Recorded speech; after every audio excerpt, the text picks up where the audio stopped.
Welcome to the Long Range Pursuit Podcast, presented by Gunwerks, where we learn about and share long-range shooting techniques, science, and gear.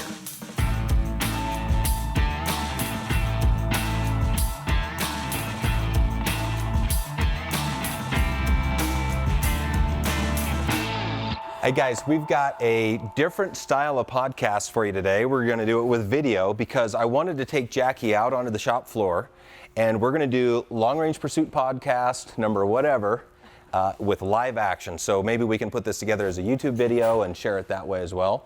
So Jaci's put together an outline for us today where we can kind of hit some of the high points of the operations in our new Gunwerks facility and kind of some of the ways that we're improving and growing. But we wanted to start here in ammo manufacturing, and do you remember anything that we prepped for? We're talking about quality. All right, there we go. So Jaci's got us set up in probably one of the most unique things that we do at Gunwerks, which is we provide a complete shooting system, which means our ammunition that we make today needs to work in guns from 10 years ago and guns 10 years from now. And I really feel like if these guys don't pull their weight, we fail as a company. So this is a really, really critical part of our business. And you'll notice that we have our single stage, I guess they're single stage type reloading presses set up to where we're doing one of a kind manufacturing. So the reason why we do this is we have an absolute need to improve the customer's performance at the back end, like the shooting part. And that requires us to use a temperature stable powder. So the powder needs to be able to give us a consistent velocity in all the conditions that we would experience in the field. And the only temperature stable powders right now are extruded powders. And you can't put an extruded powder on a volumetric dispensing mechanism and get a good enough result for the type of consistency that we need for our powder charge. So that means we have to do one at a time, and they have to weigh every single powder charge as it goes into the machine. So it really slows us down. If we use these machines with volumetric dispensing, where it just drops the powder, we would be 2,000, maybe 2,500 rounds an hour. What's your rounds per hour count right now? I don't know rounds per hour, but... You guys about 200? 300? Holy smokes. It used to be 200. Sal just said 300. That is an awesome throughput quantity for those guys. So 300 rounds per hour per machine if they're just going like crazy and tugging on those. So I think that this is it's probably one of the most difficult supply chain issues that we have in today's space. But it's also one of the most significant things because we control so closely the lot-to-lot variations, the velocity change lot to lot, where we have some factory ammunition that shoots really good. As you change from lot to lot with, say, brand X, you might see a 75 or 100 feet per second change in velocity.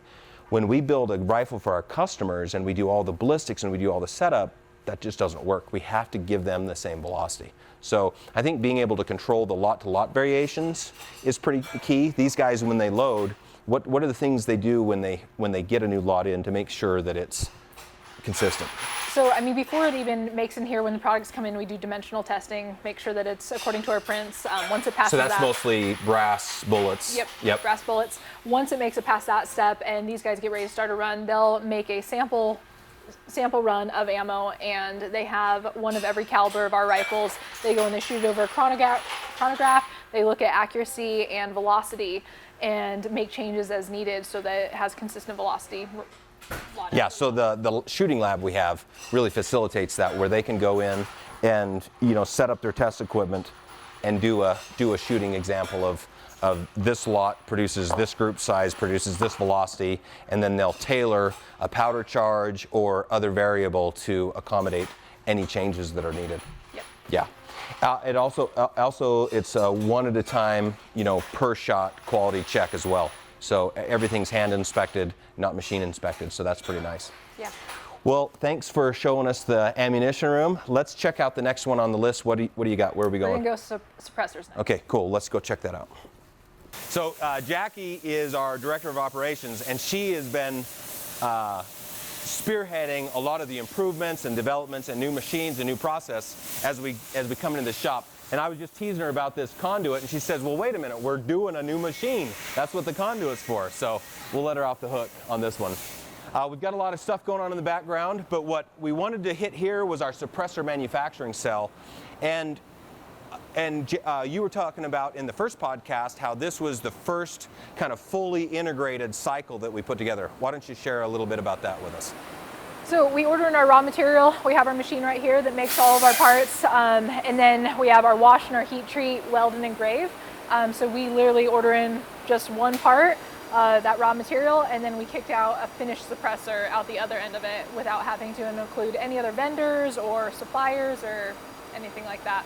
And it's not a shade towards our vendors and suppliers. No, we love our vendors. It was a chance to get control of supply chain, to try to control our costs and our quality. And it was something where we were already doing the heat treat weld and the finish operations. So all we really had to add was this machine. So if we show you a piece of bar down here on this machine, we've just got a rack of material that's 1.5 inches or 1.75 inches based on which can we're making. We make the 6-inch can and the 8-inch can. And then it bar feeds into this machine, and we spit out a bunch of baffle parts that need to be heat treated so that we get the welding characteristics and the strength characteristics that we want.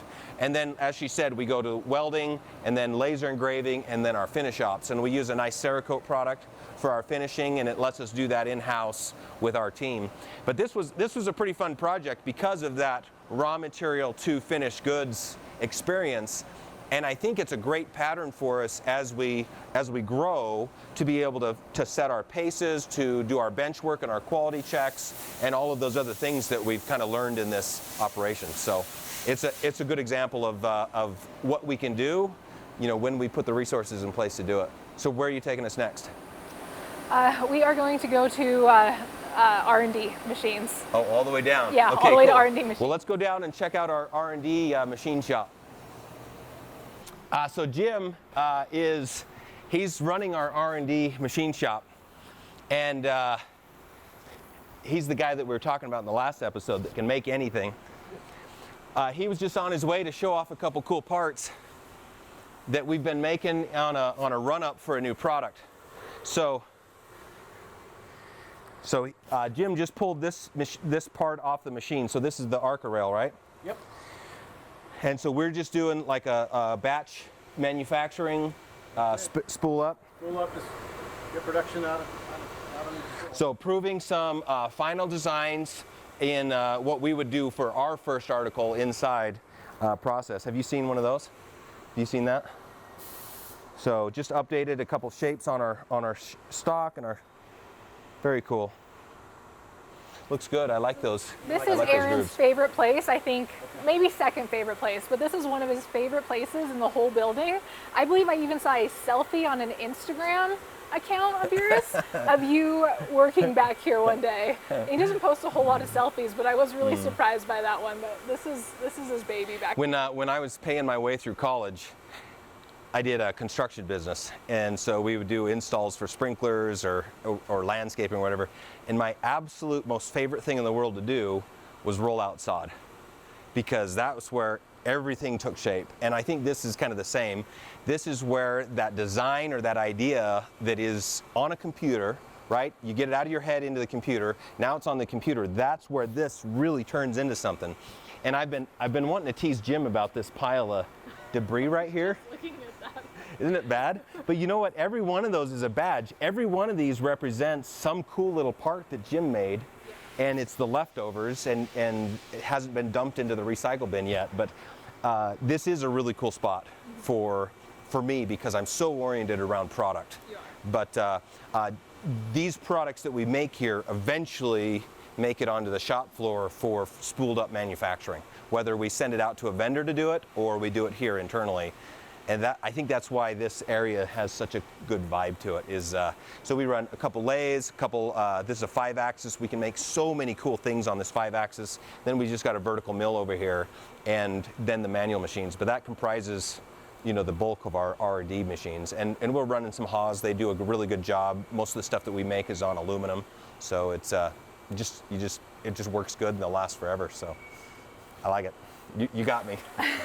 I would say one thing that's come up when I've interviewed people before, when we talk about kind of Gunwerks as a whole and where it's going, I don't have to worry about product life cycles because Aaron already has about the next 25 to 35 projects in work, and he probably has another 50 in his head.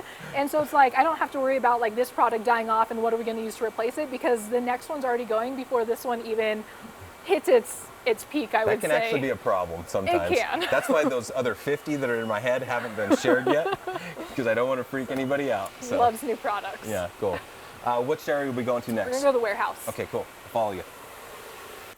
This is a really good sight to behold, but they need put up. They do. So we're in the warehouse, and I actually feel like this is a cool spot to start because Jaci's done such a great job on the material management, supply chain management, and the operations side that we've been able to put a system in place that allows us to make to stock, you know, a handful of the best-selling SKUs. And what that allows us to do is satisfy a customer that has a need right now and can't wait for a 4-month or a 3-month or 2-month delivery. And so I feel like this is a really cool testament to our ability to manage materials and supply chain to satisfy not only our make to order, but also a make to stock demand. But I think one thing that I got out of a warehouse tour back here is that it's too small. It feels that way. But I went and looked up when I first started, our inventory warehouse, I think, was 200 square feet. Do you remember that room? Yes. It was so small compared to this. And you have a bigger warehouse here than what our whole last shop was. Yeah, our last manufacturing facility was. So the main thing that we're doing here is just the inflow and outflow of raw material and finished goods. Yeah. So it's kind of like the focal point. Why don't you share a little bit of what we're trying to achieve in this space? Yeah, so we have a couple of gals that work back here, and they manage and touch everything that goes in or out of the facility. So they have their receiving areas in back and their shipping areas in back, and we try to flow raw materials through that side of the shop, and then finished goods through this side, so that you're not crossing over each other. We do have a little bit of a backup in some areas, so we have some inventory that's all over the place right now. With a gal out, she's planning her wedding. And we're just getting ready to bring in some new shelvings and do a total rearrangement. We were talking in the last podcast episode about every 6 months we've hit that point here, and it's time to rearrange. We think we can get about another 25% or 30% shelving space. This is 30%. 30% more shelving space by just rearranging the way the shelves are, and it'll give us better forklift access on every aisle as well, right? Yeah. So pretty big improvement. Yeah.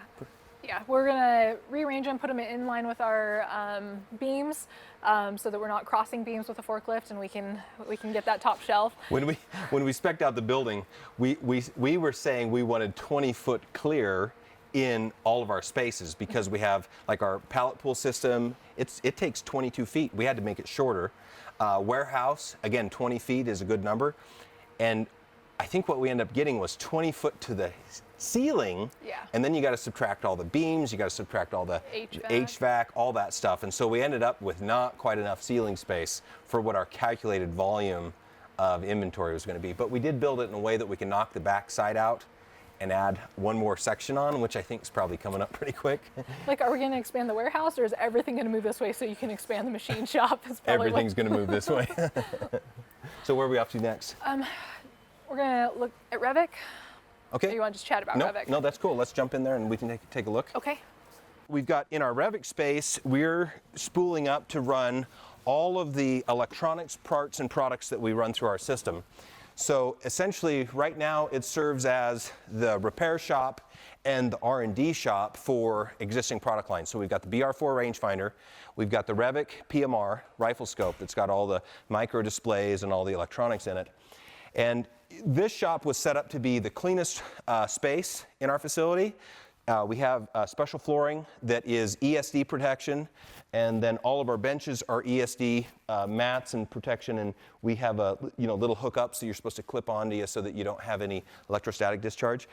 So this space is way more complex than some of the other QC shops I've been in. So we've toured a few other facilities, And mostly in those facilities, they're QCing and checking the mechanical performance and the optical performance of the systems that they're bringing in from their vendors and suppliers. And in our shop, we have to do all that same thing, but then we have this massive complexity of the electronic systems that we put on top of those mechanical and optical systems.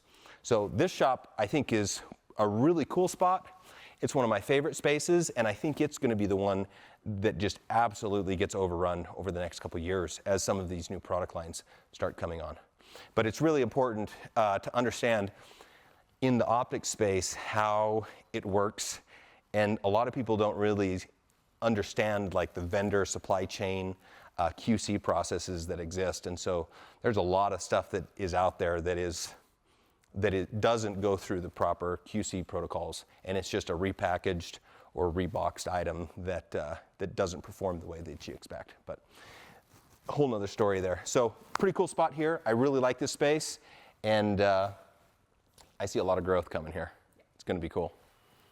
I'm glad we have the extra room in here so far, but I'm sure it'll fill up as fast as the machine shop. Yeah, I think so. Where are we off to next? So next we're going to basically cover rifles. We're going to cover them start to finish. So we came to the back of the shop, and our rifles are built from the back of the shop moving forward as far as raw material coming in. So we're going to go to barrels. Start to finish. Yep, first. I like it.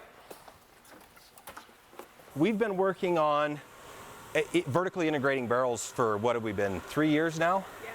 So we basically decided we were going to take on different parts and pieces at a time so that it didn't totally interrupt or cause problems with our throughput and our supply chain. So the first thing that we did actually was we developed the composite process to wrap a carbon barrel. Yep. So that was kind of our first effort, and then we've slowly over time just brought on the next process and the next process, and literally just chased it upstream until now we're just bringing in a piece of raw material, and we can drill a hole and we can make rifling and make an awesome carbon barrel from start to finish in our shop now. Yep. So I know you probably, as a material person, have some thoughts about what this means for our company, but why don't you share some ideas about that? This has honestly been one of my biggest struggles over the years is barrels and the procurement of barrels. Yep. Getting barrels here. Part of it is that there's so many different options. When we go back to talk about forecasting and getting that just right, is we have 4+ different barrel lengths. We have 3 different contours, and then when you add in calibers, I think there's 15 different calibers. Like, there's a lot of ways to... I think at one point we had calculated there was almost 200 different SKUs that we had to forecast and procure to satisfy all the different build options on a rifle system. Yeah. That's tough. So as far as bringing in material, we have it down to 4 SKUs, and we could have just done one, but it would have been a little more wasteful. So we just brought in our 4 different lengths, and then from there we choose our caliber, we choose twist rate, we choose length, and we can contour. Make whatever we want. We need to change a twist rate. We can control that in house. Yep. So yeah, just being able to order 4 SKUs instead of 200, and then pivot on the fly. If a customer does change their mind, which it happens, that they think they want one build, and then as it's getting ready to start, they want something else, it's really no big deal to switch to a different contour. Yeah, or caliber or anything. Yeah. So if you had to back up and review this vertical integration for the trifecta, delivery time, the delivery quality, and the delivery cost, would you say that this one wins on all 3? Yeah. Absolutely. Yeah, those blanks. Absolutely. Those are one of my less painful purchases that I ran through our controllers. Yeah, we have a great supplier. We bring in our steel from Germany. They're giving us an awesome product that drills great holes, rifles well, laps well, all that stuff works really well. And we forecast out, and one of the coolest things is you can buy 10,000 pieces of barrel steel, and it's nothing. Like, the raw material cost is lower. So we predict as we get up on top of this process and can increase our throughput, that we're going to be able to supply barrel blanks even to the space and be very competitive on cost because of the systems that we've put in place to deliver a really high quality product. I would say the barrel is the most important part of a rifle. Like, we've seen it a million times. If it's a good barrel, you got a good rifle. If it's a bad barrel, start over again. I remember getting our very first like bore scope and like looking down every barrel when they came in. They all had to go down. We take pictures down the barrel, look at the lapping marks. Like, Yeah. it was a labor-intensive process. Yeah, and what we found was our suppliers, and I think a lot of people don't realize this. So Gunwerks is a fairly boutique, high-end manufacturing provider of rifle systems. But if you look at the volume and the scale, compare us to a Christensen or a Ruger or a Tikka, it's like we don't even come close to the throughput. And if you think, everybody think about quality, you know, what quality you expect from a, you know, from a Winchester or a Ruger or a Tikka. It's like they're going to shoot good, but they're going to have their picadillos, and they're a really, really great product for the money, right? But you never look at those high volume mass production rifles and say that is the end all be all of design, of performance, of fitment, you know, and so I think a lot of people don't realize when you look at these barrel manufacturers that we're dealing with in this world, right? These guys are all high volume, low cost manufacturers. You don't have a lot of guys that are boutique, absolute high end, you know, 0% failure rate. And what we've been able to do as we've integrated barrels is we shoot every single gun. Every single product has to perform. So you look at the product that we're going to produce, it has to be perfect. Like, we're just not going to let mass production things take effect in our barrel shop, because that would have a detrimental effect to our rifle system. So I feel that as we've integrated our quality, our ability to produce barrels the same way we produce rifles, where we check and test and verify everything as we go, it's way more enhanced, it's way better. Agreed? Agreed. Not just the supply chain, but the quality and the throughput. So we're not a mass production barrel manufacturer. We're not interested in cranking out another 2,000 barrels this month. It's literally, we want this many perfect barrels every time, and that lets us do things just a little bit differently, kind of like chambering, which we'll talk about, I'm sure, but it lets us do things just a little bit differently that take just a little bit more time, that focus just a little bit more on the quality. And then we have this whole testing apparatus at the end to verify that. It's pretty awesome. Yeah. Sorry, that was a little long-winded. I'm excited about barrels. They're really cool. This is one of the newest areas right here as Yeah. far as machines dropping. Yeah, still working out, you know, stuff. I think we've got a cool engineering experiment to optimize, you know, rifling design for specific bullets and outcomes that we want. So some cool stuff coming. What's next? We're gonna go look at where stocks start, Okay, cool. where they're born.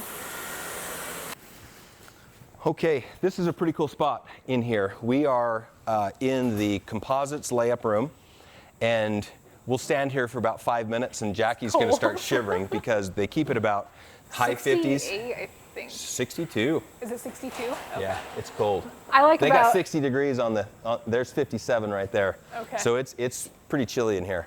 The idea with this room was a positive pressure space that's got humidity control and temperature control, so it makes the optimum environment for doing stock layups and barrel winding and other composites process.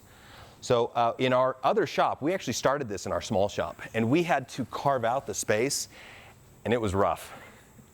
We were pretty When you think of like cramped. how much this has grown, like when we first started doing those stocks, I remember coming out and my hands were so sore, but we used to hand cut out all of our carbon patterns. We had little templates, and Yeah. this is back in the prototyping Yeah. time Well, frame. yeah. But we got pattern cutter now, and it's optimized. It uses as much as the carbon material as we can when it comes in. The temperature makes it way better for the guys as far as laying up, and their tack time. The fabrics can be a little bit difficult to work with when it's too hot. In the summer, we had some really hot days. What the clean space, the pattern cutter, and the temperature does is it lets us get a better layup. Yeah. And so you'll notice on one of our stocks, there's like 66 pieces of composite that go into making one of those. So we'll make a little kit, and you see all these little parts and pieces. So they'll have to do 66 different pieces in the two halves of a stock shell.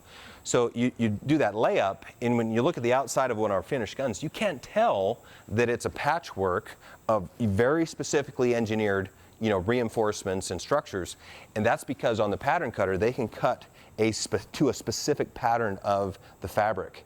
And so once they start that cutting, when those pieces go together, all the fabric lines, and so you end up with this really, really premium look, but we've got this awesome engineered structure that has the right layers and the right support to be a really strong product.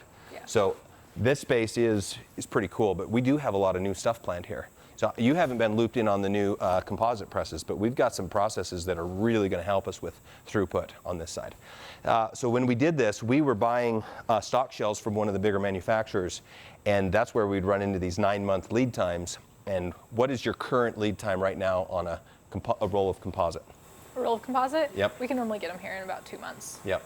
So. And when we started, it was about 2 or 3 weeks, wasn't it? Yes. Yeah. Yeah. So, but we went from stocking a lot of shells that were completed to stocking a couple rolls of material or a handful of rolls of material, and just cycling those through. So it's a lot nicer material supply chain problem to solve.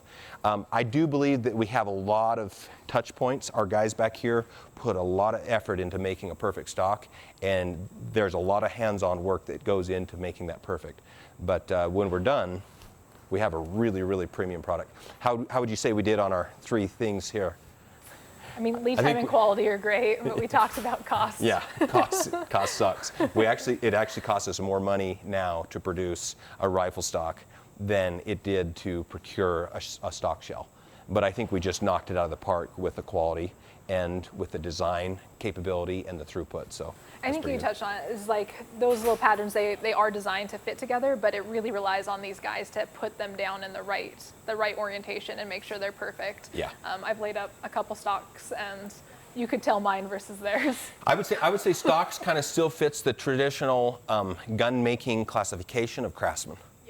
Where in a lot of the machine areas, the machine is driving the quality in the part, but stocks, it's all about the guy that's doing the layup. Yeah.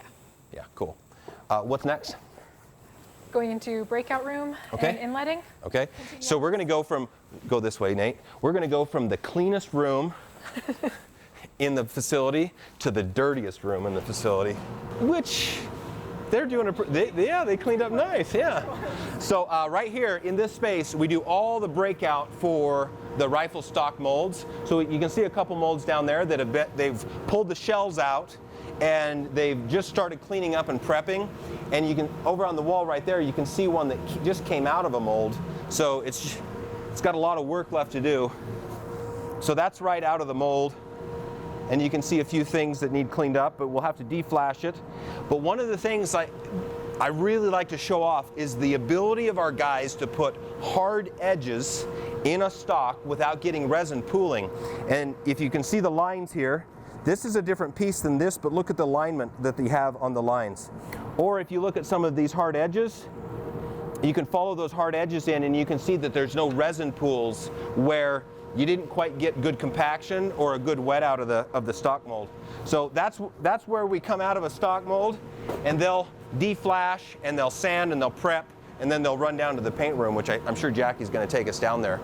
But right now our process uses a big oven to cure, and we've got a really cool bladder system that lets us get over 300 psi on those stock layups. Have you ever measured a thickness of one of those composite shells? I haven't. So we have 4 layers of pre-preg that go into that in the back, and it will measure about 12 thousandths of an inch thick after the compaction. So that's pretty impressive. So same kind of processes here. We do some finish up some barrel work in this space, so our composite barrels get finished up here. And this was kind of the process that we developed early on. And we're still optimizing. Every year we find a new way to improve the quality and the throughput. So it's nice to have control of that aspect, but it does put a lot of responsibility on the guys to keep producing. Yeah. So we'll just follow this around. On the stock manufacturing, one of the biggest challenges that we've had is the management of the materials from the operations and dollars and cents and work instructions and job instructions and manufacturing orders. So one of the things that when we do a shop tour, I really like to point out is the fact that you don't see paper travelers in our facility. And Jaci's been here for long enough. She knows exactly what I'm talking about. But all of our systems are digitally pushed through our ERP system. And that's where you run into challenges for like a stock manufacturing process where it's kind of It's almost a batch process, and then you get into inletting a stock, which is very specific to the work order that's there. Maybe you could share just a little bit about the challenge that we're trying to overcome there, just in the material handling. Just material handling? Like the Kanban system? The Kanban system, okay. So we roughly know how many stocks that we're going to need to go through of each of the different styles. So we have a pull system. So we have our base number, which is our safety stock. As soon as Fritz, who runs this work cell, as soon as he pulls a climber, it lets the stock department know that they need to build a climber, and they replenish that. And it gives them enough lead time that if they have other projects going on, that we're not going to stock out of anything. But because we have safety stock in place. We have safety stock, yep. And so every time that he has a rifle build that comes through, it pulls the inventory and it notifies them they need to replace it. And it's been working pretty smooth. So most people get really excited about like the machines and the processes and the products, but I because I've had to solve a lot of problems, and I think Jaci as well, we're really excited about the systems that we built on the back end that allow us to produce the exact product that you want to order exactly the way you want it without a problem, even though it's super complex with over 1 billion options, and we can do it with these simple systems and also without paperwork. So the communication's better, the delivery of first pass yield is better, and we don't have mismatch of product at the other end. So pretty exciting. And we do have a lot of improvements to do, so everything just gets better. So where are we going from here? We are going to go through stock prep and then into paint. Yeah, well, we can just breeze by this. So last preparation step for a rifle stock is kind of like the final sanding and surface prep. And then we've got the same thing on this other side for our metal prep. So basically you got your stock sanding and finish over here. You've got your metal prep, which is it's a aluminum oxide blast for our Cerakote. And then right on the other side of this door, we've got our paint room. Looks like we're getting some awesome training this week. One of the things that really excites me is how do we help our employees be awesome? And Jaci's really, really good at development with people. And so her team has been going through a series of trainings, and some of the new guys are getting exposed, but we have the Cerakote people here today. And not only did you put the painters through there, but you have the painters, their supervisors, and our quality control manager is in there, so they all are being trained on how to do Cerakote. Yeah, which will yield us better processes. It will help everybody be on the same page about the objectives that we're trying to achieve for quality. So we can just peek in there real quick. You guys can have a look, but we just have a couple paint booths and some pretty simple systems that allow us to do a great job. Okay guys, so I'll just walk you through the shop here, and we'll try to stay out of these guys' way, but basically we do all of our material finish in this shop. We're doing our paint for our stocks over there, and we're doing all of our metal finish stuff over here. So you see they've got a couple barreled actions hanging. And then from there, it just goes right out into these ovens. And we've got a curing oven that we use to cure the rifle stock finish that we do, whether it's a clear coat or a paint or anything like that, and then all of our Cerakote finish as well. So a couple prep stations here for stuff that's getting ready to go in through the finish, and then I can feel the ovens. We've got our product for the day is in the ovens, curing up, ready for assembly tomorrow. Yeah. So what's next? We're gonna go chambering next. Okay. So the rifle, when the rifle starts, we kind of have the barrels, the stocks, and the stocks continue down the south side of the building, and the barrels kind of come in and they come back out into chambering and then back into paint. Well, let's go this way, and I'll show you what we're doing. So we use 2 different machines to do our barrel chambering right now. We've got a couple Haas machines, an ST10, and we've got a TL1. And our first CNC machine that we bought was a Haas TL2. And I developed the process for how we would do chambering on that machine, and it's evolved a lot. So the process that we use right now actually uses 2 reamers, but instead of a rougher and a finisher, we actually take our finish reaming step and break it up into 2 operations. And that allows us to have extreme control over the dimensions that we want to put together for a chamber. So that is I kind of split it up into thinking about the part that the case interfaces with, and then the part that the barrel interfaces with. So we've got, the bullet. So we've got the chamber and the case parts, pretty straightforward. We do a quick operation, we get the chamber set up, and then we go in and set up the free bore and the throat. And that allows us to control the seating depth. And our tolerance for the number is plus or minus 1 thou. So our guys are able to control our head space and our, call it our throat space, to within 1,000th of an inch. Our concentric tolerance is a couple 10,000ths of an inch. So we're going to put that chamber right in the middle of the bore. And what we found is if we can do a good job making a barrel and we can do a good job making a chamber, that gun is going to shoot just the way we want it to. And it will shoot the ammunition that we're producing that it has to shoot. So a lot of guys don't realize that probably the biggest difference between Gunwerks and one of the custom rifle manufacturers is we supply a rifle system that shoots our off-the-shelf factory ammunition. And the rifle system has to shoot that load. And I think a lot of people just take for granted what that means for us is in our requirements to produce the same quality, consistency, etc. over and over again. But it can be a real pain in the butt. Sometimes you get a batch of product that comes through the shop and maybe it doesn't perform the way that we want it to, and you have to start over again.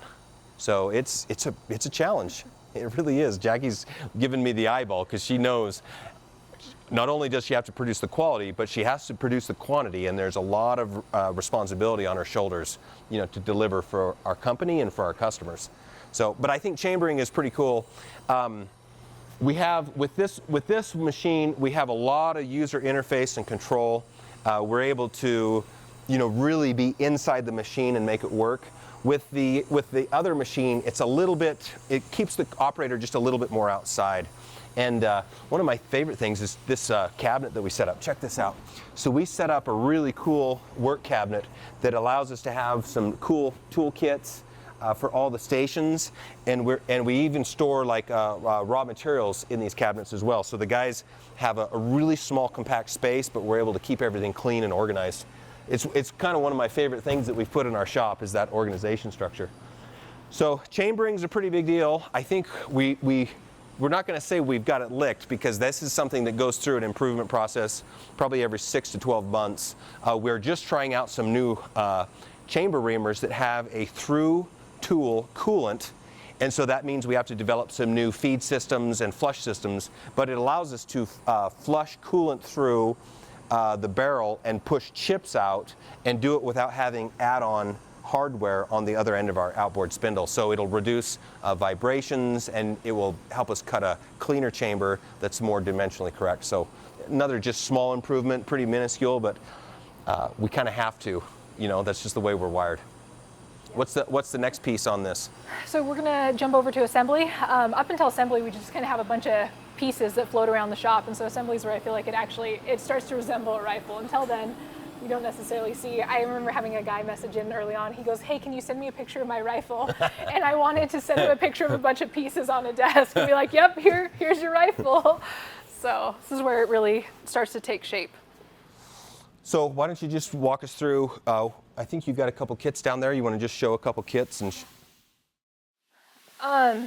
so tomorrow's stuff is still in the oven, so you don't have a full kit. This is more of the RMA stuff. So we have it set up so that everything that they need to build a rifle is going to drop in here when it comes out paint. You're going to have your stock, you're going to have your action, your barreled action, you're going to have all your bottom metal, all your small pieces that are painted. And so each one of these represents a different rifle that this workstation will And this cart assemble. basically comes from the paint crew. Yeah, we so saw a cart getting ready to go into finishing, and once that's done, it will go back in the cart, and then it'll come here for assembly. Yep. So this would be one assembly station, and he can do 3, 6, 9, 10. So he's got 10 in a batch. So that assembly station, the guy will bring in 10 rifles. And then you've set up a pretty cool point of use storage system here that I think's been working pretty good. I don't know that we have any changes planned in the next 6 months here, no, maybe. I think this one, and it's grown a lot. I mean, explain what that means, point of use. Point of use. And why. So historically, we used to have all of our inventory stored in one location, and it wasn't really optimized as far as throughput, because you go to build a rifle, you'd have to have your sheet, back when we did paper travelers, and you would go all the way to the other end of the shop, you would gather up all those pieces, and you would come up here, and then you would assemble your rifle. When we were there, the shop was a lot. It was smaller. But still. And so this way, we don't have guys wasting time walking back and forth to gather their parts. It's all right here where they need it to assemble the rifles. They still have their computers, so they can turn around, grab what they need, and assemble, and cutting down on that travel time.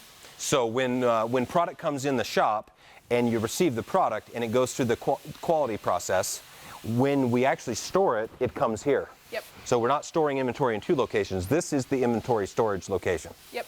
So Jackie's always been in charge of the inventory counts, and we still haven't made a process where everybody likes it. But we had really good reviews on the last one. We did our whole entire inventory count in one day. I came in on the weekend before, and I prepared all the count sheets. That's actually probably the best we've ever done. It really was. But I was going to show on one of the improvements we made here was in our ERP system. We have a picture in the part file for every part, whether it's our solid model that we created or it's a picture of the product, like here's a Trigger Tech trigger, so that the guy that's grabbing the part can go roll pin.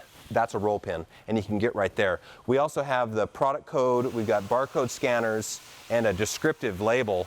So I think that really helps the guys, because when they know what they're doing, but they also have in the system, they can pull it up and it gives them a list. For this station, you need these 10 parts to assemble, and so they can go grab those parts really quickly and pick their own kit, so to speak. Makes it really flexible so that we can have lots of different guys take an operation for assembly, and they'll do one rifle. So we don't do a phased, partial manufacturing assembly. Like, they'll do one rifle and they'll take it all the way to the finish assembly function test, right? Yep. Cool. And then it goes straight over to the range. Okay, let's do that. So this is our finish room. So once a rifle comes from the assembly area, it's going to have a scope on it, just like these.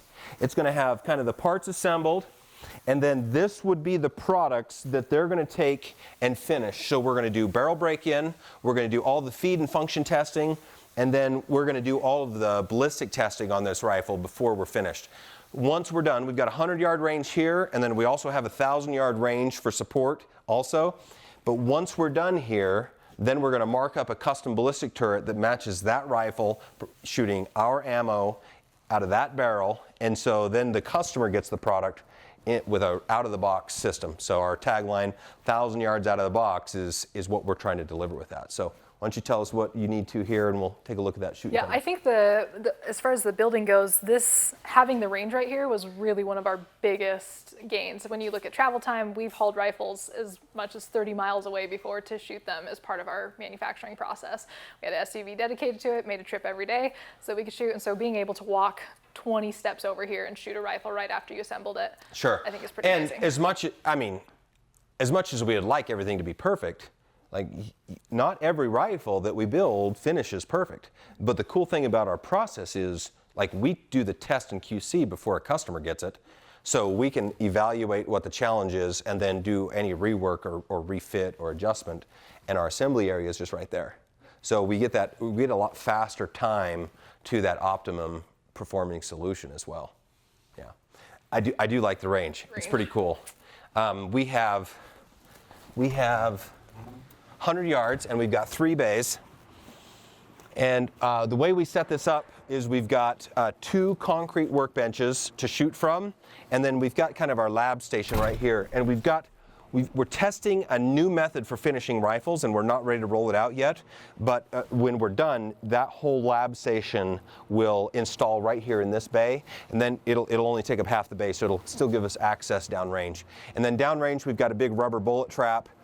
We've got target systems in place, and we could do like all of our speed testing, all of our kind of a ballistic validation testing, and then all of our Doppler files for bullets that we use are all generated on our 1,000-yard range. So once we have a combination set up and rolling, all we really have to do is measure our velocities and then validate our point of impact, and then we've got a complete system. So it's pretty cool, pretty straightforward. We learned a lot over at our last facility. We did a tunnel shooting range. And it worked pretty good, but we found that you really, really have to focus on your air control and your air quality and just the way that the air movement works in the range so that you can get as low a mirage as possible. And if you can control that, then you can get really good results. But you can shoot groups in here that are way better than I can shoot. It's pretty awesome.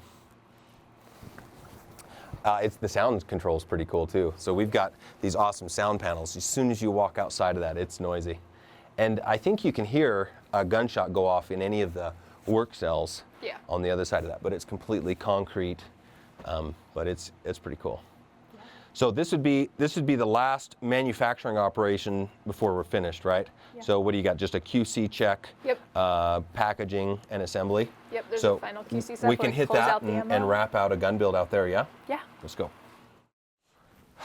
Okay, so the ping pong table is for mental health.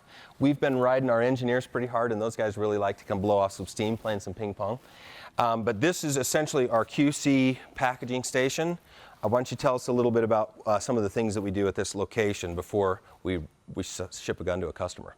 Yeah, it's final inspection, just making sure that in the process of handling and shooting that no dings happened. It is in perfect aesthetic form. So there's one last look at that. And then we also take a photo, we upload it, so we kind of have a record of what it was, and it gets uploaded to the MO. It gets packaged in some plastic and into its rifle case where it's protected for the rest of its journey to the customer. And MO's closed out, that notifies sales that it is ready to ship, and they can get that scheduled and coordinate that with the customer. So our sales team, Jaci's pretty exceptional, and I like to think that I can conquer just about any problem that's out there. It's probably not true, but it's like, you gotta have a positive attitude, right? So one of the things that we've got is this really flexible ERP system, and we've been able to develop from scratch, some pretty cool custom functions and features. And so our guys start to think that if they can imagine it, that we can somehow implement it and do it. And so one of the things that we have here is when we do that final QC check and we take a picture of that gun, our sales team really, really wants us to communicate with the customer and send them a picture and just kind of integrate that. And we've looked at it, and I think we can do it. I'm just not sure if the sales team's ready for that yet. But for the callbacks and the excitement that the customer would have for get it to me now. So that is kind of cool about how our system works and our ability to produce features and functions that allow us to communicate well inside, with all the different stations, but also outside with our customers. Yeah. Cool. Well, thanks for bringing us through the shop. And for everybody, just a quick recap. This is Jaci Smith. She is our Director of Operations, probably one of the smartest people in our industry in the operations space. She's done a lot to bring Gunwerks to where it is. And I appreciate you guys spending some time with us on this walkthrough. And I do think one of the side benefits I'm going to get out of this is Jaci. I saw her cringe at a couple things in the shop that I think she felt could be a little more video worthy. A little embarrassed. I've always felt like our shop should be in a state where we can walk through with a video camera at all times. So that's a good benefit I'm going to get from this. But thanks for bringing us on this tour, and thanks for listening and watching, and join in next time on another Long Range Pursuit podcast. If you like what you're hearing here, please take a second and give us a 5-star rating and a positive review on iTunes or on your favorite podcast app. We appreciate your feedback and suggestions for topics you'd like discussed or questions you want answered on the podcast. You can reach out on Facebook or Instagram or send us an email to podcast@gunwerks.com. Also, be sure and check out our full offering of long-range gear at gunwerks.com. Use promo code LRP for free shipping on any order.